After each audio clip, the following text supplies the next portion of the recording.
सर्वमङ्गलमाङ्गल्ये शिवे सर्वार्थसाधिके शरण्ये त्र्यम्बके देवी नारायणी नमोऽस्तुते। ॐ ह्रीं दुं दुर्गायै नमः। ॐ ಶ್ರೀ ಗುರುಭ್ಯೋ ನಮಃ. ನಮ್ಮ ಯೂಟ್ಯೂಬ್ ವಾಹಿನಿಯ ಸಮಸ್ತ ವೀಕ್ಷಕರಿಗೆ ನಿಮ್ಮ ನೇತ್ರಾವತಿ ಮಾಡುವ ನಮಸ್ಕಾರಗಳು. ವರ್ಷ ಭವಿಷ್ಯ ಕಾರ್ಯಕ್ರಮಕ್ಕೆ ನಿಮ್ಮೆಲ್ಲರಿಗೂ ಆತ್ಮೀಯವಾದ ಸ್ವಾಗತ. ವೀಕ್ಷಕರೇ, ಮಾಸ ಭವಿಷ್ಯ ಆಗಿರಬಹುದು, ವಾರ ಭವಿಷ್ಯ ಆಗಿರ್ಬೋದು, ಇದನ್ನೆಲ್ಲ ಹೇಳುವಾಗ ಎಲ್ಲಾ ಗ್ರಹಗಳನ್ನು ಕೂಡ ಪರಿಗಣನೆಗೆ ತಗೊಂಡು ಎಲ್ಲಾ ಗ್ರಹಗಳ ಒಂದು ಗೋಚಾರ ಫಲ ಹೇಗಿದೆ ಅನ್ನೋದ್ರ ಪ್ರಕಾರವಾಗಿ ನಾವು ಈ ಒಂದು ಮಾಸ ಭವಿಷ್ಯ, ವಾರ ಭವಿಷ್ಯವನ್ನ ಹೇಳ್ತೀವಿ. ಆದ್ರೆ ವರ್ಷ ಭವಿಷ್ಯ ಅಂತ ಬಂದಾಗ ಇಡೀ ವರ್ಷದಲ್ಲಿ ಪ್ರಮುಖವಾಗಿ ಒಂದು ರಾಶಿಯಿಂದ ಇನ್ನೊಂದು ರಾಶಿಗೆ ಪ್ರವೇಶವನ್ನ ಮಾಡುವಂತಹ ಕೆಲವು ಗ್ರಹಗಳನ್ನ ಮುಖ್ಯವಾಗಿ ಪರಿಗಣನೆಗೆ ತಗೊಂಡು ಆ ಒಂದು ಇಡೀ ವರ್ಷದ ಫಲವನ್ನ ಹೇಳ್ಬೇಕಾಗತ್ತೆ. ಆ ರೀತಿ ಒಂದೇ ರಾಶಿಯಲ್ಲಿ ದೀರ್ಘಕಾಲದವರೆಗೆ ಒಂದು ಸಂಚಾರವನ್ನ ಮಾಡುವಂತಹ ಗ್ರಹಗಳು ಅಂದ್ರೆ ಅವು 4 ಗ್ರಹಗಳು ಮಾತ್ರ. ಯಾಕಂದ್ರೆ ಸೂರ್ಯ ಮತ್ತು ಕುಜ ಈ ಗ್ರಹಗಳೆಲ್ಲ, ಶುಕ್ರ ಆಗಿರಬಹುದು, ಬುಧ ಆಗಿರ್ಬೋದು, ಈ ಗ್ರಹಗಳೆಲ್ಲ ಒಂದು ರಾಶಿಯಲ್ಲಿ 30 ದಿನ, 45 ದಿನ ಈ ತರ ಇರ್ತಾರೆ. ಇನ್ನು ಚಂದ್ರ ಗ್ರಹ ಒಂದು ರಾಶಿಯಲ್ಲಿ 2.5 ದಿನ ಮಾತ್ರ ಇರ್ತಾರೆ. ಆದ್ರೆ ರಾಹು, ಕೇತು, ಶನಿ ಮತ್ತು ಗುರು ಈ 4 ಗ್ರಹಗಳು ಮಾತ್ರ ಒಂದು ರಾಶಿಯಲ್ಲಿ ಬಹಳಷ್ಟು ದೀರ್ಘಕಾಲದ ಅವಧಿಯಲ್ಲಿ ಸಂಚಾರ ಮಾಡ್ತಾರೆ. ಈ ಒಂದು ದಿಶೆಯಲ್ಲಿ ರಾಹು ಮತ್ತು ಕೇತುಗಳು ಒಂದು ರಾಶಿಯಲ್ಲಿ 18 ತಿಂಗಳು ಅಂದ್ರೆ 1.5 ವರ್ಷಗಳ ಕಾಲ ಸಂಚಾರ ಮಾಡಿದ್ರೆ, ಗುರುಗ್ರಹ 1 ವರ್ಷಗಳ ಕಾಲ ಒಂದು ರಾಶಿಯಲ್ಲಿ ಸಂಚಾರ ಮಾಡ್ತಾರೆ. ಇನ್ನು ಶನಿ ಗ್ರಹ ಒಂದು ರಾಶಿಯಲ್ಲಿ 2.5 ವರ್ಷಗಳ ಕಾಲ ಸಂಚಾರ ಮಾಡ್ತಾರೆ. ಈ 4 ಗ್ರಹಗಳ ಈ 4 ಗ್ರಹಗಳನ್ನ ಆಧಾರವಾಗಿಟ್ಕೊಂಡು ಪ್ರತಿ ರಾಶಿಯ ವರ್ಷ ಭವಿಷ್ಯ ಹೇಗಿದೆ ಅನ್ನೋದನ್ನ ಹೇಳಲಾಗುತ್ತೆ. ಇದರ ಪ್ರಕಾರವಾಗಿ ಈ 2026ರಲ್ಲಿ ತನ್ನ ರಾಶಿಯಿಂದ ಇನ್ನೊಂದು ರಾಶಿಗೆ, ತಾನಿರುವಂತ ರಾಶಿಯಿಂದ ಇನ್ನೊಂದು ರಾಶಿಗೆ ಪ್ರವೇಶವನ್ನ ಮಾಡ್ತಾ ಇರುವಂತಹ ಏಕೈಕ ಗ್ರಹ ಅಂದ್ರೆ ಗುರುಗ್ರಹ ಮಾತ್ರ. ಆದ್ರೆ ಇಲ್ಲಿ ಶನಿ ಕೂಡ ಬದಲಾವಣೆ ಇಲ್ಲದೆ ಹೋದ್ರು ಕೂಡ ಈಗ ಅವನು ವಕ್ರನಾಗಿದ್ದು ಈ ವರ್ಷದ ನವೆಂಬರ್ನಲ್ಲೇ ಅವನು ವಕ್ರತ್ಯಾಗ ಮಾಡಿ ನೇರವಾಗಿ ಸಂಚಾರ ಮಾಡೋದಕ್ಕೆ ಶುರು ಮಾಡ್ತಾನೆ. ಇಲ್ಲಿ ಶನಿಯ ಒಂದು ಫಲಾಫಲಗಳು ಕೂಡ ಬದಲಾವಣೆ ಆಗತ್ತೆ. ಈ ಪ್ರಕಾರವಾಗಿ ದ್ವಾದಶ ರಾಶಿಗಳಿಗೆ ಈ 4 ಗ್ರಹಗಳು ಯಾವ ಯಾವ ರೀತಿಯಲ್ಲಿ, ಈ 4 ಗ್ರಹಗಳು ಸ್ಥಿತವಾದ ರಾಶಿ ಹಾಗೆ ನೋಡುವಂತಹ ರಾಶಿಗಳು ಇವೆಲ್ಲದರ ಅನುಗುಣವಾಗಿ ಫಲವನ್ನ ನಿರ್ಣಯ ಮಾಡ್ಬೇಕಾಗತ್ತೆ. ಇದರ ಪ್ರಕಾರವಾಗಿ ಈ 2026ರ ವರ್ಷ ಅಂದ್ರೆ ಹೊಸ ವರ್ಷ ಅಂತ ಹೇಳ್ತೀವಿ. ಕ್ಯಾಲೆಂಡರ್ ಬದಲಾವಣೆ ಆಗ್ತಾ ಇದೆ. ಹಾಗೆ ಕ್ಯಾಲೆಂಡರ್ನ ಪ್ರಕಾರವಾಗಿ ಹೊಸ ವರ್ಷ ಆಗಿದೆ. ಇದು 2025ನ್ನ ಮುಗಿಸಿ 2026ಕ್ಕೆ ಇನ್ನೇನು ಕಾಲಿಡ್ತಾ ಇದೀವಿ ಎಲ್ಲಾರು. ಈ ಕ್ಯಾಲೆಂಡರ್ನ ಬದಲಾವಣೆ, ಕ್ಯಾಲೆಂಡರ್ನಲ್ಲಿ ಹೇಗೆ ಬದಲಾವಣೆ ಆಗುತ್ತೋ ಹಾಗೆ ನಮ್ಮ ಜೀವನದಲ್ಲೂ ಕೂಡ ಉತ್ತಮ ಬದಲಾವಣೆಗಳಾಗಬೇಕು ಅನ್ನೋದು ಎಲ್ಲರ ಒಂದು ಆಸೆ ಆಗಿರುತ್ತೆ. ಅದರ ಪ್ರಕಾರವಾಗಿ ಯಾವ ಯಾವ ರೀತಿಯಲ್ಲಿ ನಿಮ್ಮ ಜೀವನದಲ್ಲಿ ಬದಲಾವಣೆಗಳಾಗತ್ತೆ, ಯಾವ ಗ್ರಹಗಳು ನಿಮ್ಗೆ ಈ 2026ರಲ್ಲಿ ಶುಭ ಫಲವನ್ನ ಕೊಡ್ತಾರೆ, ಯಾವ ಗ್ರಹಗಳು ನಿಮ್ಗೆ ಅಶುಭ ಫಲವನ್ನ ಕೊಡ್ತಾರೆ, ಹಾಗೆ ಅಶುಭ ಫಲಗಳಿಗೆ ಹೇಗೆ ನಾವು ಪರಿಹಾರಗಳನ್ನ ಮಾಡ್ಕೋಬೇಕು, ಅದು ಸುಲಭವಾದ ರೀತಿಯಲ್ಲಿ ಹೇಗೆ ಪರಿಹಾರವನ್ನ ಮಾಡ್ಕೋಬೇಕು, ಇದೆಲ್ಲ ಯಾವ ತರ ನಿಮ್ಗೆ ಫಲವನ್ನ ಕೊಡುತ್ತೆ ಅನ್ನುವಂತಹ ವಿಚಾರದ ಬಗ್ಗೆ ಒಂದು ವಿವರವಾದ ರೀತಿಯಲ್ಲಿ ನಿಮ್ಗೆ ಮಾಹಿತಿಯನ್ನ ಕೊಡ್ತೀನಿ. ಅದಕ್ಕಿಂತ ಮೊದಲು ಎಲ್ಲರಿಗೂ ಕೂಡ 2026ರ ಹೊಸ ವರ್ಷದ ಹಾರ್ದಿಕ ಶುಭಾಶಯಗಳು. 2026ರ ಒಂದು ವರ್ಷ ನಿಮ್ಮೆಲ್ಲರ ಜೀವನದಲ್ಲಿ ಸಂತೋಷ, ನೆಮ್ಮದಿಯನ್ನ ಕೊಡ್ಲಿ, ನಿಮ್ಮೆಲ್ಲ ಆಸೆ ಆಕಾಂಕ್ಷೆಗಳು ಈಡೇರ್ಲಿ ಅಂತೇಳಿ ನಾನು ಜಗನ್ಮಾತೆಯಾದ ದುರ್ಗಾ ಮಾತೆಯಲ್ಲಿ ಪ್ರಾರ್ಥನೆಯನ್ನ ಮಾಡ್ಕೊಳ್ತೀನಿ. ಬನ್ನಿ, ಹಾಗಿದ್ರೆ 2026ರ ವರ್ಷ ಭವಿಷ್ಯ ಹೇಗಿದೆ ಅನ್ನೋದನ್ನ ನೋಡೋಣ.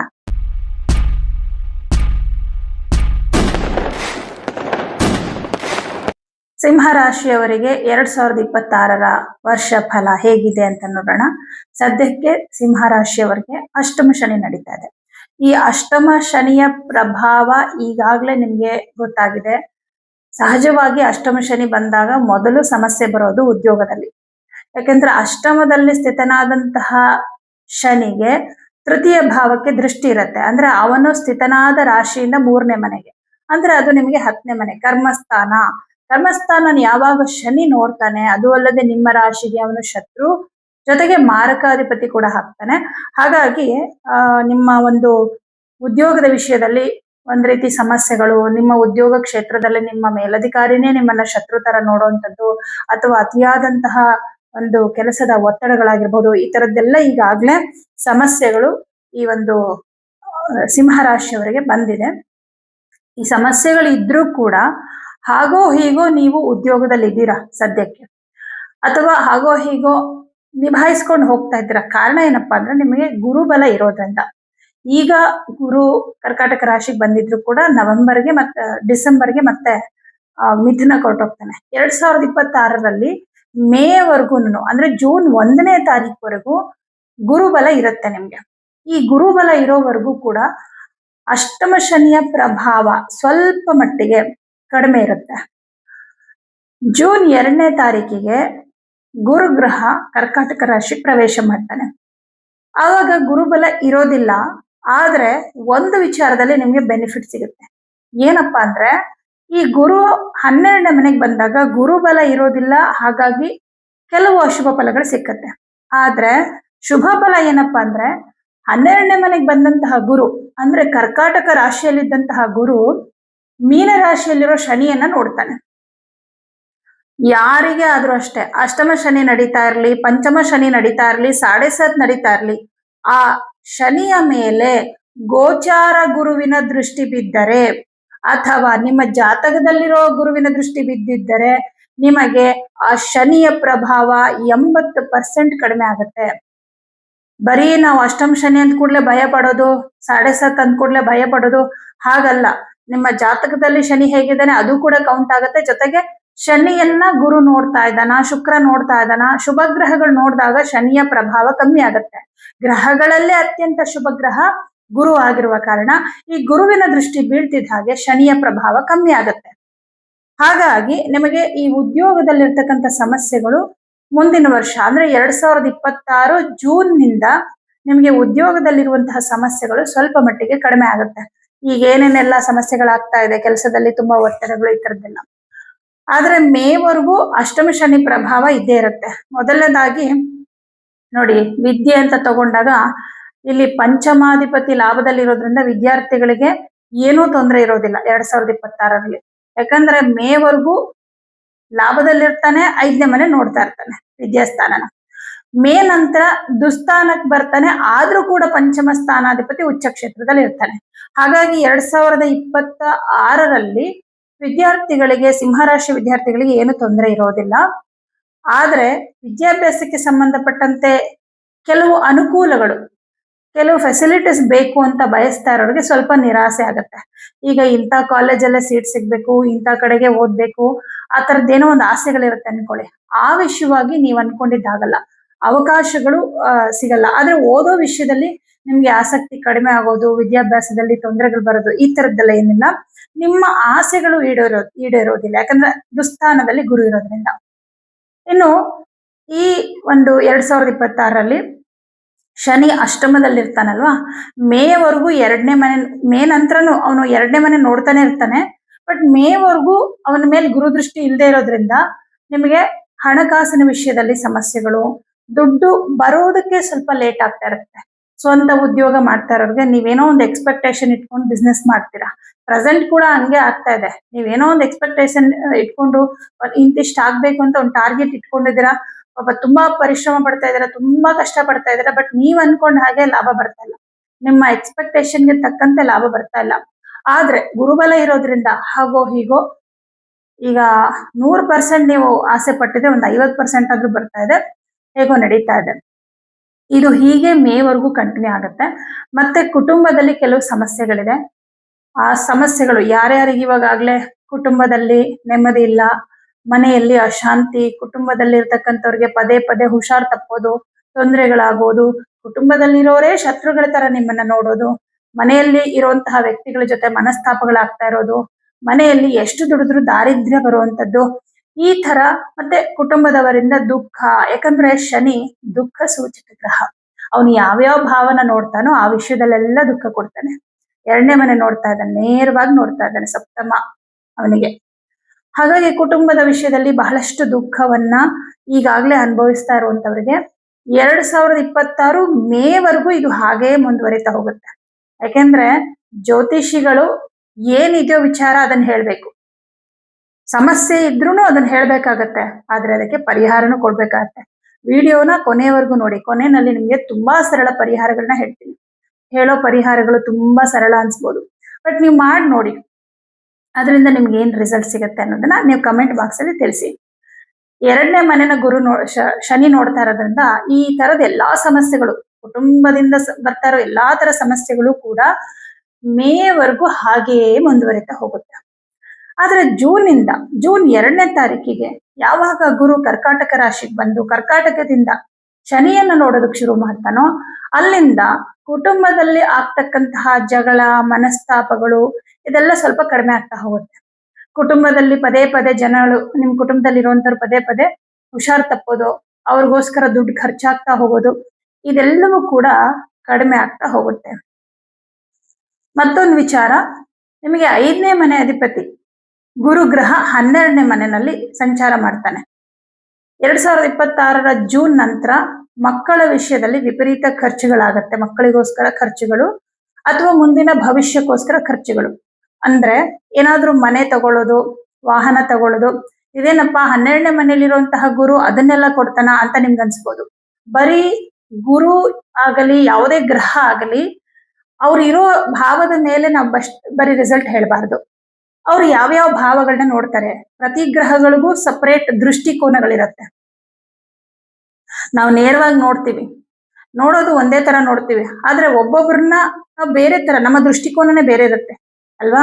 ಈಗ 12ನೇ ಮನೆಯಲ್ಲಿರುವಂತ ಗುರುವಿಗೆ ನಿಮ್ಮ 4ನೇ ಮನೆ ಆದ ವೃಶ್ಚಿಕ ರಾಶಿಯ ಮೇಲೆ ದೃಷ್ಟಿ ಇರುತ್ತೆ ನೋಡಿ. ಅಲ್ಲಿಗೆ 4ನೇ ಮನೆ ಅಂತಂದ್ರೆ ಆಸ್ತಿ, ಮನೆ, ಭೂಮಿ, ವಾಹನ ಅಂತ ಆಯ್ತು. ಇರೋ ಹಣವನ್ನ ಈ ತರದ್ ಯಾವುದಕ್ಕೋ, ಅಂದ್ರೆ ನಿಮ್ಮ ಭವಿಷ್ಯ, ಮನೆ ತಗೊಳ್ಳೋದಕ್ಕೆ, ಸೈಟ್ ತಗೊಳ್ಳೋದಕ್ಕೆ, ವಾಹನ ತಗೊಳ್ಳೋದಕ್ಕೆ ಇರೋ ಹಣವನ್ನ ಇನ್ವೆಸ್ಟ್ ಮಾಡ್ಬಿಡ್ತೀರಾ.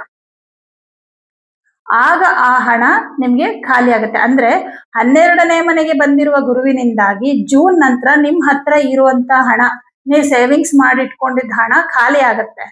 ಬಟ್ ಒಂದ್ ಅರ್ಥ ಮಾಡ್ಕೊಳ್ಳಿ, ಅಷ್ಟಮ ಶನಿ ನಡೀತಾ ಇರುತ್ತೆ, ಗುರುಬಲ ಕೂಡ ಹೊರಟೋಗುತ್ತೆ.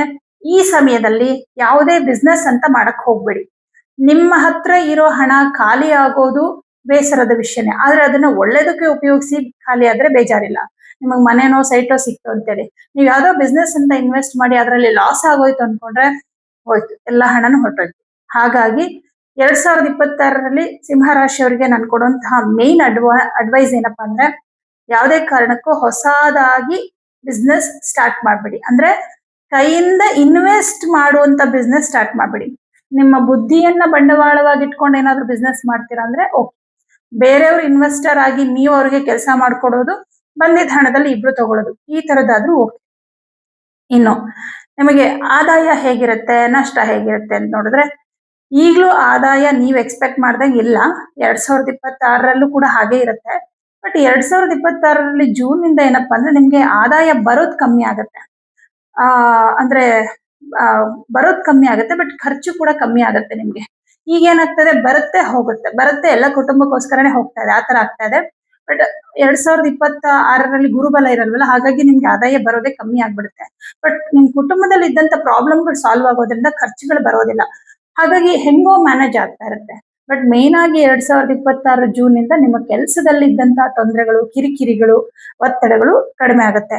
ಇನ್ನು ವಿವಾಹಕ್ಕೆ ಸಂಬಂಧಪಟ್ಟಂತೆ ಏನೇ ಒಂದು ನಿರ್ಧಾರ ತಗೊಳ್ಳೋದಾದ್ರೆ, ವಿವಾಹಕ್ಕೆ ಸಂಬಂಧಪಟ್ಟಂತೆ ಮಾತುಕತೆಗಳಾಗಿರ್ಬಹುದು, ವಿವಾಹಕ್ಕೆ ಮದುವೆ ಫಿಕ್ಸ್ ಮಾಡೋದಕ್ಕೆ ದಿನಾಂಕ ಗೊತ್ತು ಮಾಡೋವಂಥದ್ದಾಗಿರ್ಬೋದು, ಏನಿದ್ರು ಕೂಡ ಮೇ ಒಳಗಡೆ ಮುಗಿಸ್ಕೊಂಡ್ಬಿಡಿ. ಜೂನ್ ಇಂದ ಗುರುಬಲ ಇರಲ್ಲ, ವಿವಾಹ ಕಾರ್ಯಗಳಿಗೆ ಬಹಳಷ್ಟು ಅಡೆತಡೆಗಳಾಗ್ಬಿಡುತ್ತೆ. ಗುರುಬಲ ಇಲ್ಲದೆ ಇರುವಾಗ ವಿವಾಹ ಮಾಡ್ಲಿಕ್ಕೆ ಹೋದ್ರೆ ಸಿಕ್ಕಾಪಟ್ಟೆ ತೊಂದರೆಗಳು, ಅಡೆತಡೆಗಳಾಗ್ಬಿಡುತ್ತೆ. ಹಾಗಾಗಿ ಮೇ ಒಳಗಡೆ ಶುಭ ಕಾರ್ಯಗಳಾಗ್ಬಿಡ್ಬೇಕು. ಇನ್ನು ಸಂತಾನದ ವಿಷಯವಾಗಿ ನಿಮಗೆ ಏನೇ ಒಂದು ಡಿಸಿಷನ್ ತಗೊಳ್ಳೋದಾದ್ರೂ ಮೇ ತಿಂಗಳೊಳಗಡೆ ಚೆನ್ನಾಗಿದೆ. ಜನವರಿ, ಫೆಬ್ರವರಿ, ಮಾರ್ಚ್, ಏಪ್ರಿಲ್, ಮೇ ಈ ವರ್ಷದ್ದು 1 ತಿಂಗಳು ಸೇರಿಸ್ಕೊಂಡ್ರೆ, ಅಂದ್ರೆ 2 ತಿಂಗಳು ಸೇರಿಸ್ಕೊಂಡ್ರೆ ನವೆಂಬರ್, ಡಿಸೆಂಬರ್, ಅಲ್ಲಿಗೆ 7 ತಿಂಗಳು ಇರುತ್ತೆ ನಿಮ್ಗೆ ಅವಕಾಶ. ಈ 7 ತಿಂಗಳೊಳಗಡೆ ನೀವು ಅದನ್ನೆಲ್ಲ ಶುಭ ಕಾರ್ಯಗಳನ್ನೆಲ್ಲ ಮುಗಿಸ್ಕೋಬೇಕು. ಅದಷ್ಟೇ ಅಲ್ಲದೆ ದೈವ ಕಾರ್ಯಗಳು, ಪೂಜೆ ಪುನಸ್ಕಾರಗಳು, ಇದನ್ನೆಲ್ಲ ಏನಾದ್ರೂ ಮಾಡ್ಬೇಕಂದ್ರು, ಹರಕೆ ತೀರಿಸ್ಬೇಕು, ಇಂಥದ್ದು ಕೂಡ ನಿಮ್ಗೆ ಈ ಟೈಮಲ್ಲಿ ಮಾಡ್ಕೊಳ್ಳಿ. ಬಟ್ ಮುಂದಿನ ವರ್ಷ ಕೂಡ ಆಗತ್ತೆ ಇದು. ಅಂದ್ರೆ ಜೂನ್ ನಂತರವೂ ದೈವ ಕಾರ್ಯಗಳಿಗೆ ಏನು ತೊಂದರೆ ಬರಲ್ಲ. ಯಾಕಂದ್ರೆ ಇಲ್ಲಿ 12ನೇ ಮನೆಯಲ್ಲಿರುವಂತಹ ಗುರು ಉಚ್ಚ ಕ್ಷೇತ್ರದಲ್ಲಿ ಇರ್ತಾನೆ. 12ನೇ ಮನೆನ ಮೋಕ್ಷ ಕ್ಷೇತ್ರ ಅಂತ ಹೇಳ್ತಾರೆ. ನಾವು ಪೂಜೆ ಪುನಸ್ಕಾರ ಅಂತ ಹೋಗೋದ್ರಿಂದ ನಮ್ಮ ಮನಸ್ಸಿಗೆ ನೆಮ್ಮದಿ ಸಿಗುತ್ತಲ್ವಾ, ಹಾಗಾಗಿ ಗುರು ಅದಕ್ಕೆ ಸಪೋರ್ಟ್ ಮಾಡ್ತಾನೆ. ಇನ್ನು ಕೃಷಿಗೆ ಸಂಬಂಧಪಟ್ಟಂತೆ ಈ ವರ್ಷ ಹೇಗಿದೆ ಸಿಂಹರಾಶಿಯವರಿಗೆ ಅಂದ್ರೆ 4ನೇ ಮನೆಯನ್ನ ಗುರು ನೋಡ್ತಾನೆ. ಆದ್ರೆ ವ್ಯಯದಲ್ಲಿರೋದ್ರಿಂದ ಕೃಷಿಗೆ ಸಂಬಂಧಪಟ್ಟಂತೆ ಏನೇ ನಿರ್ಧಾರ ತಗೊಳ್ಳೋದಾದ್ರೂ ಕೂಡ, ಈಗ ಬೋರ್ ಹಾಕ್ಸೋದಿರ್ಬೋದು ಅಥವಾ ಏನಾದ್ರೂ ನೀವು ಬೆಳೆದಿರುವಂತ ಬೆಳೆಯನ್ನ ಸೇಲ್ ಮಾಡೋದಾಗಿರ್ಬೋದು, ಎಲ್ಲ ಮೇ ತಿಂಗಳೊಳಗಡೆನೆ ಮಾಡ್ಕೊಳ್ಳಿ. ಜೂನ್ ನಂತರ ಕೃಷಿ ವಿಚಾರವಾಗಿ ತುಂಬಾ ಇನ್ವೆಸ್ಟ್ಮೆಂಟ್ ಮಾಡುವಂತದ್ದು, ಈಗ ಯಾವುದೋ ಒಂದು ಯಂತ್ರಗಳನ್ನ ತರುವಂತದ್ದು, ಕೃಷಿಗೆ ಸಂಬಂಧಪಟ್ಟಂತೆ ಕೆಲವು ದೊಡ್ಡ ದೊಡ್ಡ ಯಂತ್ರಗಳು, ಟ್ರ್ಯಾಕ್ಟರ್ ಆಗಿರಬಹುದು, ಟಿಲ್ಲರ್ ಆಗಿರ್ಬೋದು, ಈ ತರದ್ದೆಲ್ಲ ನೀವು ತಗೋಬೇಕು. ಆ ತರದ್ದೆಲ್ಲ ಇದ್ರೆ ಜೂನ್ ನಂತರ ಬೇಡ. ಯಾಕಂದ್ರೆ ನಿಮ್ಗೆ 12ನೇ ಮನೆಗೆ ಗುರು ಬರೋದ್ರಿಂದ ನಿಮ್ಗೆ ಲೋನ್ ಮಾಡ್ಕೊಂಡು ಏನೋ ಮಾಡ್ಕೊಂಡು ಕಷ್ಟಪಟ್ಟು ತಗೋತೀರಾ, ಕೊನೆಗೆ ಆ ಲೋನ್ ತೀರ್ಸಕ್ಕಾಗದೆ ಕಷ್ಟಪಡ್ತೀರಾ. ಹಾಗಾಗಿ ಸದ್ಯಕ್ಕೆ ಈ ವರ್ಷ ಆ ತರದಕ್ಕೆ ನೀವು ಯೋಚನೆ ಮಾಡದೇ ಇರೋದು ಒಳ್ಳೇದು. ಆ ತರ ದೊಡ್ಡ ದೊಡ್ಡ ಇನ್ವೆಸ್ಟ್ಮೆಂಟ್ ಬೇಡ. ಇನ್ನು ಕಲೆಗೆ ಸಂಬಂಧಪಟ್ಟಂತೆ ಸಿಂಹರಾಶಿಯವರಿಗೆ ಅವಕಾಶಗಳು ತಕ್ಕ ಮಟ್ಟಿಗೆ ಸಿಗುತ್ತೆ. ಕಲಾವಿದರಿಗೆ, ಕಲೆಗೆ ಸಂಬಂಧಪಟ್ಟಂತೆ ನೀವೇನಾದ್ರೂ ಇದ್ದೀರಾ ಅಂತಂದ್ರೆ ವೃತ್ತಿಯಲ್ಲಿ, ಬಟ್ ನಿಮ್ಗೆ ಜೂನ್ ನಂತರ ನಿಮ್ಗೆ ಅವಕಾಶಗಳು ಸಿಗುತ್ತೆ. ಬಟ್ ಅವಕಾಶ ಸಿಕ್ಕಿ ನಿಮ್ಮನ್ನ ನೀವು ಗುರುತಿಸ್ಕೊಳ್ಳೋದಕ್ಕೆ ಕೆಲವೊಂದು ಅವಕಾಶಗಳು ಸಿಕ್ಕಿದ್ರು ಕೂಡ ಅದರಿಂದ ನಿಮ್ಗೆ ಏನು ಇನ್ಕಮ್ ಬರಲ್ಲ. ಅಂದ್ರೆ ಹಣಕಾಸಿನ ವಿಷಯದಲ್ಲಿ ನೀವು ಅನ್ಕೊಂಡಂಗೆ ಏನು ಅಷ್ಟೊಂದು ಆದಾಯ ಬರಲ್ಲ. ಬಟ್ ಏನಂದ್ರೆ ಸ್ವಲ್ಪ ಗುರುತಿಸ್ಕೊಳ್ತೀರಾ, ತಾತ್ಕಾಲಿಕವಾಗಿ ನಿಮ್ಮ ಫೇಸ್ ಸ್ವಲ್ಪ ಜನಕ್ಕೆ ಗೊತ್ತಾಗೋಂಗಾಗತ್ತೆ. ಯಾಕಂದ್ರೆ ಕರ್ಮಸ್ಥಾನಕ್ಕೆ ಶನಿ ತಡೆ ಆಗಿದ್ದ, ಅವನ ಮೇಲೆ ಗುರುದೃಷ್ಟಿ ಬೀಳ್ತಿದ್ದಂಗೆ ಅವ್ನು ಸ್ವಲ್ಪ ನಿಮ್ಗೆ ಅಶುಭ ಫಲ ಕಮ್ಮಿ ಮಾಡ್ತಾನೆ. ಸ್ವಲ್ಪ ಅಂತಂದ್ರೇನು 80% ಅಶುಭ ಫಲ ಕಮ್ಮಿ ಆಗುತ್ತೆ. ಹಾಗಾಗಿ ಅದು ಕೂಡ ಒಂದು ಉದ್ಯೋಗನೇ ಆಗಿರುತ್ತಲ್ವ, ಆ ವಿಷಯದಲ್ಲಿ ಅನುಕೂಲ ಮಾಡಿಕೊಡ್ತಾನೆ. ನೆಕ್ಸ್ಟ್ ವ್ಯಾಪಾರ ವ್ಯವಹಾರ ಅಂತ ಬಂದಾಗ ಸ್ವಂತ ಬಿಸ್ನೆಸ್ ಮಾಡುವಂತವ್ರಿಗೆ ಸಾಧಾರಣ ಮಟ್ಟದಲ್ಲಿ ಇರುತ್ತೆ. 2026 ಪೂರ್ತಿ ಒಂದು ಟೈಮ್ವರೆಗೂ ಅಷ್ಟಮ ಶನಿ ಪ್ರಭಾವ ಜಾಸ್ತಿ ಇರುತ್ತೆ, ಇನ್ನೊಂದು ಟೈಮಲ್ಲಿ ಗುರುಬಲ ಇರುತ್ತೆ, ಇನ್ನೊಂದು ಟೈಮಲ್ಲಿ ಗುರುಬಲ ಇರಲ್ಲ, ಅಷ್ಟಮ ಶನಿ ಪ್ರಭಾವ ಕಮ್ಮಿ ಆಗುತ್ತೆ. ಹಿಂಗಿರುತ್ತೆ. ಹಾಗಾಗಿ ಸಾಧಾರಣ ಮಟ್ಟದಲ್ಲಿ ನಡೀತಾ ಹೋಗುತ್ತೆ. ತುಂಬಾ ಮೇಲೆಲ್ಲ ತುಂಬಾ ಕೆಳಗೆ ಅಲ್ಲ, ಆ ತರ ಒಂದು ಮೀಡಿಯಂ ಆಗಿ 6ಕ್ಕೆ ಏರಲ್ಲ 3ಕ್ಕೆ ಇಳಿಯಲ್ಲ ಅಂತ ಹೇಳ್ತಿರಲ್ಲ, ಆ ತರ ನಡೀತಾ ಇರುತ್ತೆ. ಬಟ್ ಮಧ್ಯದಲ್ಲಿ ಬರುವಂತಹ ಬೇರೆ ಬೇರೆ ಗ್ರಹಗಳಿಂದ ನಿಮ್ಗೆ ಆಗಾಗ ಕೆಲವು ತಿಂಗಳುಗಳಲ್ಲಿ ಅಭಿವೃದ್ಧಿ ಆಗ್ತಾ ಇರುತ್ತೆ. ನಾನು ಆ ಮಾಸ ಭವಿಷ್ಯದಲ್ಲಿ ವಿಚಾರಗಳನ್ನ ಹೇಳ್ತೀನಿ. ಇನ್ನು ಕುಟುಂಬದ ವಿಷಯ ಅಂತ ಬಂದಾಗ ಜೂನ್ ನಂತರ ಪರವಾಗಿಲ್ಲ. ಕುಟುಂಬದಲ್ಲಿದ್ದಂತ ಕಿರಿಕಿರಿ, ಮನಸ್ತಾಪಗಳು ಇದೆಲ್ಲ ಸರಿಯಾಗತ್ತೆ, ಯೋಚನೆ ಮಾಡ್ಬೇಡಿ. ನೆಕ್ಸ್ಟ್ ಆರೋಗ್ಯ ಅಂತ ಬಂದಾಗ ಮೇವರೆಗೂ ಆರೋಗ್ಯದಲ್ಲಿ ತೊಂದರೆಗಳಿದೆ. ಸ್ವಲ್ಪ ಕಾಲು ನೋವಿನ ಸಮಸ್ಯೆ ಬರೋದು, ಮತ್ತೆ ಕೆಲವರಿಗೆ ಗುಪ್ತ ವ್ಯಾಧಿಗಳು ಅಂತ ಹೇಳ್ತೀವಿ, ಪೈಲ್ಸ್, ಈ ತರದ್ದೆಲ್ಲ ಕೆಲವ್ರಿಗೆ ಆಗಬಹುದು. ಕಿಡ್ನಿ ಸ್ಟೋನ್ ಆಗೋದು, ಅಷ್ಟಮದಲ್ಲಿದ್ದಾನಲ್ವಾ ಶನಿಗ್ರಹ, ಹಾಗಾಗಿ ಮೇವರೆಗೂ ಸ್ವಲ್ಪ ನಿಮ್ಮ ಆರೋಗ್ಯದ ಕಡೆ ಗಮನ ಕೊಡಿ. ಜೂನ್ ತಿಂಗಳಿಂದ ನಿಮ್ಮ ಹೆಲ್ತ್ ಪ್ರಾಬ್ಲಮ್ ಎಲ್ಲ ಆಟೋಮೆಟಿಕ್ ಆಗಿ ಕಡಿಮೆ ಆಗ್ತಾ ಬಂದ್ಬಿಡುತ್ತೆ. ಶನಿಗೆ ಪರಿಹಾರ ಮಾಡ್ಕೋಬೇಕಾಗತ್ತೆ. ಇನ್ನು ಪ್ರೀತಿ ಪ್ರೇಮದ ವಿಚಾರ, ನಿಮ್ಮ 5ನೇ ಮನೆಯ ಅಧಿಪತಿಯಾದ ಗುರುಗ್ರಹ 11ನೇ ಮನೆಯಲ್ಲಿದ್ದಾನೆ. ಮೇ ತಿಂಗಳವರೆಗೂ ಏನು ಪ್ರಾಬ್ಲಮ್ ಇಲ್ಲ. ಅಷ್ಟರೊಳಗಡೆ ನಿಮ್ಮ ಒಂದು ಪ್ರೀತಿಯ ವಿಚಾರದಲ್ಲಿ ಏನಾದ್ರೂ ನಿಮ್ಮ ಕುಟುಂಬದವ್ರ ಜೊತೆ ಮಾತಾಡ್ಬೇಕು, ದೊಡ್ಡವ್ರ ಜೊತೆ ಮಾತಾಡ್ಬೇಕು ಅಂತಂದ್ರೆ ಅಷ್ಟರೊಳಗಡೆನೆ ಮಾತಾಡಿ ಒಪ್ಪಿಗೆಯನ್ನ ತಗೊಂಡ್ಬಿಡಿ. ಜೂನ್ ಇಂದ ಸ್ವಲ್ಪ ನಿಮ್ಗೆ ಗುರು ಸಪೋರ್ಟ್ ಮಾಡಲ್ಲ, ಸ್ವಲ್ಪ ಕಷ್ಟ ಆಗಬಹುದು, ಗುರುವಿನ ಅನುಗ್ರಹ ಕಮ್ಮಿ ಇರುತ್ತೆ. ಇನ್ನು ಸ್ವಲ್ಪ ವಯಸ್ಸಾದವರು ಎಚ್ಚರಿಕೆಯಿಂದ ಇರಿ. ಯಾಕಂದ್ರೆ ವಯಸ್ಸಾದವ್ರಿಗೆ ಇದು 2ನೇ ಸಲನೋ 3ನೇ ಸಲನೋ ಬರ್ತಾ ಇರೋ ಅಷ್ಟಮ ಶನಿ ಆಗಿರುತ್ತೆ. ಆದ್ರೆ ವಯಸ್ಸಾದವರಿಗೆ ಕಾಲು ನೋವಿನ ಸಮಸ್ಯೆ ಜಾಸ್ತಿ ಬರುತ್ತೆ. ಕ್ಯಾಲ್ಸಿಯಂ ಡಿಫಿಷಿಯನ್ಸಿಯಿಂದ ಮಂಡಿ ನೋವು ಇದೆಲ್ಲ ಸಹಜವಾಗಿರುತ್ತೆ. ಸ್ವಲ್ಪ ಕಾಲು ನೋವಿನ ಸಮಸ್ಯೆ ಜಾಸ್ತಿ ಆಗ್ಬೋದು. ಮೇವರೆಗೂ ಸ್ವಲ್ಪ ಬಾಧೆ ಜಾಸ್ತಿ ಇರುತ್ತೆ. ಜೂನ್ ತಿಂಗಳಿಂದ ನಿಮ್ಗೆ ಆ ಪೇಯ್ನ್ ಎಲ್ಲ ಕಮ್ಮಿ ಆಗುತ್ತೆ. ಇನ್ನು ಮುಖ್ಯವಾದ ವಿಚಾರ ಏನಪ್ಪಾ ಅಂದ್ರೆ, ಈ ವರ್ಷದಲ್ಲಿ ಸಿಂಹ ರಾಶಿಯವರು ಯಾರ ಹತ್ರನೂ ನಿಮ್ಮ ಸೀಕ್ರೆಟ್ ವಿಚಾರಗಳನ್ನ ಹೇಳ್ಕೊಬೇಡಿ. ಕಷ್ಟ ಇದ್ರೆ ಅದನ್ನ ಹೇಳ್ಕೊಳ್ಳಿ, ತೊಂದ್ರೆ ಇಲ್ಲ. ನೀವು ಕಷ್ಟನ ಹೇಳ್ಕೋಬೇಕು. ಕಷ್ಟನ ಹೇಳ್ಕೊಂಡಾಗ ನಿಮ್ ಶತ್ರುಗಳಿಗೆ ಏನೋ ಒಂದು ಖುಷಿ ಆಗ್ತಾ ಇರುತ್ತೆ. ಅಲ್ಲಿ ಯಾವ್ದೋ ಒಂದು ಆತ್ಮ ಸಂತೋಷ ಪಡ್ತಾ ಇದ್ರೆ ಅದು ನಿಮ್ಗೆ ಆಶೀರ್ವಾದ ಕೂಡ ಆಗುತ್ತೆ. ಹಾಗಾಗಿ ನಿಮ್ಮ ಅಭಿವೃದ್ಧಿಯನ್ನ ನೀವು ಹೇಳ್ಕೋಬಾರ್ದು. ಏನೋ ಒಂದು ಮತ್ತೆ ಯಾವುದೇ ಒಂದು ಕೆಲಸ ಶುರು ಮಾಡ್ತಾ ಇದ್ದೀರಂದ್ರೆ ಅದನ್ನ ಶುರು ಮಾಡಕ್ ಮುಂಚೆನೆ ಹೇಳೋದು ಅಥವಾ ಶುರು ಮಾಡಿದ್ಮೇಲೆ ಹೇಳೋದು, ಅದು ಯಾವ್ದು ಮಾಡಕ್ ಹೋಗ್ಬೇಡಿ.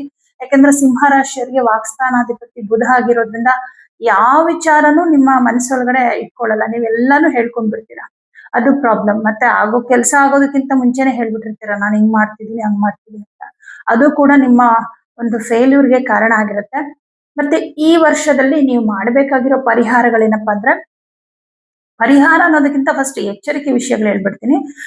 ಚೀಟಿ ವ್ಯವಹಾರಗಳು, ಮತ್ತೆ ದುಡ್ಡು ಹಾಕೋದು, ಯಾವುದೋ ಒಂದು ಬೇರೆ ಪ್ರೈವೇಟ್ ಬ್ಯಾಂಕ್ಗಳಲ್ಲಿ ದುಡ್ಡು ಇನ್ವೆಸ್ಟ್ ಮಾಡೋದು ಈ ತರದ್ದೆಲ್ಲ ಮಾಡಬೇಡಿ. ಸ್ವಂತ ಬಿಸ್ನೆಸ್ ಮಾಡೋದು ಕೂಡ ಬೇಡ, ಪಾರ್ಟ್ನರ್ಶಿಪ್ ಅಲ್ಲಿ ಬಿಸ್ನೆಸ್ ಕೂಡ ಬೇಡ.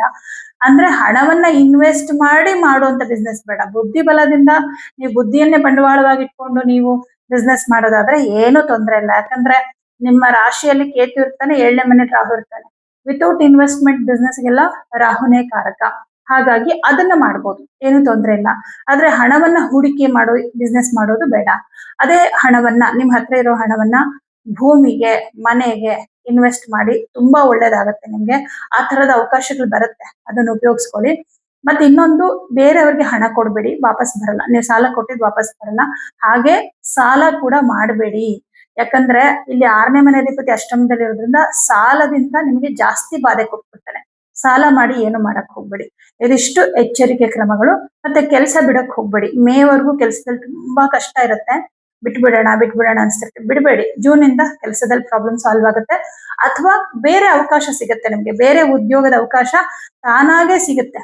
ಅವಾಗ ನೀವು ಈ ಕೆಲಸ ಬಿಟ್ಬಿಟ್ಟು ಬೇರೆ ಕೆಲಸಕ್ಕೆ ಹೋಗ್ಬೋದು. ಮತ್ತೆ ಫಾರಿನ್ ಅಲ್ಲಿ ಉದ್ಯೋಗನ ಪಡಿಬೇಕು ಅಂತ ಪ್ರಯತ್ನ ಮಾಡ್ತಾ ಇರೋರಿಗೆ ಮೇ ನಂತರ ನಿಮ್ಗೆ ವಿದೇಶಕ್ಕೆ ಹೋಗೋ ಅವಕಾಶ ಸಿಕ್ಕತ್ತೆ. ಸೊ ನಿಮ್ ಪ್ರಯತ್ನವನ್ನ ಮುಂದುವರಿಸ್ತಾ ಹೋಗಿ. ಇನ್ನು ಪರಿಹಾರಗಳು ಅಂತ ಬಂದಾಗ, ಈ ವರ್ಷ ಪೂರ್ತಿ 2026ರ ಪೂರ್ತಿ ಪ್ರತಿ ಶನಿವಾರ ಅಶ್ವತ್ಥ ವೃಕ್ಷವನ್ನ 9 ಪ್ರದಕ್ಷಿಣೆ ಮಾಡಿ ಎಳ್ಳೆಣ್ಣೆ ದೀಪವನ್ನ ಹಚ್ಚಿ ಅಶ್ವತ್ಥ ವೃಕ್ಷವನ್ನ ಮುಟ್ಟಿ ನಮಸ್ಕಾರ ಮಾಡ್ಕೊಂಡು ಬರ್ಬೇಕು. ನಿಮ್ ಸಂಕಲ್ಪ ಏನಿದೆ, ನಿಮ್ಮ ಕೋರಿಕೆ ಏನಿದೆ, ಅದನ್ನೆಲ್ಲ ಅಶ್ವತ್ಥ ವೃಕ್ಷದ ಕೇಳ್ಕೊಂಡು ಬರ್ಬೇಕು. ಇದೊಂದು ಪರಿಹಾರ ರೆಗ್ಯುಲರ್ ಆಗಿ ಮಾಡಿ. ಇನ್ನೊಂದು ಪರಿಹಾರ, ಪ್ರತಿ ಭಾನುವಾರ ಗೋಧಿ ಮತ್ತು ಕಡಲೆಬೇಳೆ ಇದನ್ನ ಮಿಸ್ ಮಾಡದೆ ದೇವಸ್ಥಾನಕ್ಕೆ ಕೊಡಿ. ಗೋಧಿ, ಕಡಲೆಬೇಳೆ, ಹೆಸರು ಕಾಳು, ಈ 3 ಧಾನ್ಯವನ್ನ ಕೊಡಿ. ಮತ್ತೆ ಪ್ರತಿದಿನ ಬೆಳಗ್ಗೆ, ಸಂಜೆ ಅಲ್ಲ ಬೆಳಗ್ಗೆ, ಆದಿತ್ಯ ಹೃದಯ ಮಂತ್ರವನ್ನ ಹೇಳ್ಕೊಳ್ಳಿ. ಮೊದಲು ಕೇಳಿಸ್ಕೊಳ್ತಾ ಪ್ರಾಕ್ಟೀಸ್ ಮಾಡಿ. ಬಟ್ ಕೇಳಿಸ್ಕೊಳ್ತಾ ನೀವು ಓದ್ತಾ ಇರ್ಬೇಕು. ಅಲ್ಲಿ ಈ ಕಡೆಯಿಂದ ಪ್ಲೇ ಆಗ್ತಾ ಇರುತ್ತೆ, ನೀವು ಇದನ್ನ ಓದ್ತಾ ಇರ್ಬೇಕು. ಆವಾಗ ನಿಮಗ್ ಬಂದ್ಬಿಡುತ್ತೆ. ಅದು ಚೆನ್ನಾಗಿ ನಿಮ್ಗೆ ಬಾಯ್ಪಾಠ ಆದ್ಮೇಲೆ ನೀವೇ ಹೇಳ್ಕೊಳಕ್ ಶುರು ಮಾಡಿ. ಇಷ್ಟು ಪರಿಹಾರನ ಈ ವರ್ಷ ಪೂರ್ತಿ ಮಾಡಿ. ಅಷ್ಟಮ ಶನಿ ಪ್ರಭಾವ ಆಗ್ಲಿ, ಗುರುಬಲ ಇಲ್ಲದೆ ಇರೋದಾಗ್ಲಿ, ಯಾವ ನೆಗೆಟಿವ್ ಫಲನೂ ನಿಮಗ್ ಗೊತ್ತೇ ಆಗಲ್ಲ. ಅಂದ್ರೆ ನೀವು ಸ್ಟಾರ್ಟಿಂಗ್ ಇಂದಾನೆ, ಅಂದ್ರೆ ಮುಂಚಿತವಾಗ್ಲೇ ನಾವು ಇದನ್ನ ತಯಾರಿ ಮಾಡ್ಕೊಳ್ಳೋದು ಅಂತ ಹೇಳ್ತೀವಿ. ಮುಂದೆ ಎಲ್ಲೋ ಸಮಸ್ಯೆ ಬರುತ್ತೆ ಅಂದ್ರೆ ನಾವು ಮುಂಚೆನೆ ಅದಕ್ಕೆ ಪರಿಹಾರವನ್ನ ಹುಡುಕೊಂಡಿರ್ಬೇಕು. ಅಯ್ಯೋ ಕಷ್ಟ ಬಂದ್ಬಿಡ್ತು, ಸಂಕಟ ಬಂದ್ಬಿಡ್ತು, ವೆಂಕಟರಮಣ ಅಂತ ಸಂಕಟ ಬಂದಾಗ ವೆಂಕಟರಮಣ ಅಂತ ಹೋಗೋದಲ್ಲ. ತುಂಬಾ ಕಾಯಿಲೆ ಬಂದ್ಮೇಲೆ ಡಾಕ್ಟರ್ ಹತ್ರ ಹೋದ್ರೆ ಪ್ರಯೋಜನ ಇಲ್ಲ. ಕಾಯಿಲೆ ಬರ್ದೇ ಇರೋ ಹಾಗೆ ನಾವು ನಮ್ಮನ್ನ ನೋಡ್ಕೊಳ್ತೀವಲ್ವಾ, ಅದೇ ತರ ಜ್ಯೋತಿಷ್ಯ ಪರಿಹಾರಗಳು ಕೂಡ ಈ ತರ ಸಿಂಪಲ್ ಪರಿಹಾರಗಳನ್ನ ನೀವು ಮಾಡ್ತಾ ಹೋಗಿ ಈ ವರ್ಷ ಪೂರ್ತಿ. ಈ ವಿಡಿಯೋನ ನೋಡ್ತೀರಾ ಅಂದ್ರೆ ನೆಕ್ಸ್ಟ್ ವಾರದಿಂದನೇ ಶುರು ಮಾಡ್ಕೊಳ್ಳಿ, ತುಂಬಾ ಒಳ್ಳೇದು. ಇದೆಲ್ಲ ಮಾಡ್ಕೊಂಡು ಹೋದ್ರೆ, ಪರಿಹಾರಗಳು ಮಾಡ್ತಾ ಹೋದ್ರೆ ಸಿಂಹ ರಾಶಿಯವರಿಗೆ ತಕ್ಕ ಮಟ್ಟಿಗೆ ಒಂದು ಅಶುಭ ಫಲಗಳು ಕಮ್ಮಿ ಆಗುತ್ತೆ. ಹಾಗೋ ಹೀಗೋ ಸಮಾಧಾನವಾಗಿರುತ್ತೆ ನಿಮ್ಮ ಬದುಕು. ತುಂಬಾ ನೀವು ಆಸೆ ಪಟ್ಟಂಗಿಲ್ದೆ ಹೋದ್ರು ಕೂಡ ಅಟ್ಲೀಸ್ಟ್ ಸಮಾಧಾನವಾಗಿದ್ದು, ಈ 2026 ಹೇಗ್ ಕಳಿತಪ್ಪ ಅಂತಾನೆ ಅನ್ಸಲ್ಲ. ಹಾಗೆ ಕಳೆದೋಗ್ಬಿಡುತ್ತೆ, ಕಷ್ಟಗಳು ಬೇಗ ಕಳೆದೋಗ್ಬಿಡುತ್ತೆ. ನಮ್ಮ ಮನಸ್ಸಿನ ಭಾವನೆ ಅದೆಲ್ಲ. ಹಾಗಾಗಿ ಪರಿಹಾರಗಳನ್ನೆಲ್ಲ ಮಾಡ್ಕೊಳ್ಳಿ, ಖಂಡಿತ ಒಳ್ಳೇದಾಗತ್ತೆ. ಎಲ್ರಿಗೂ ಶುಭವಾಗಲಿ.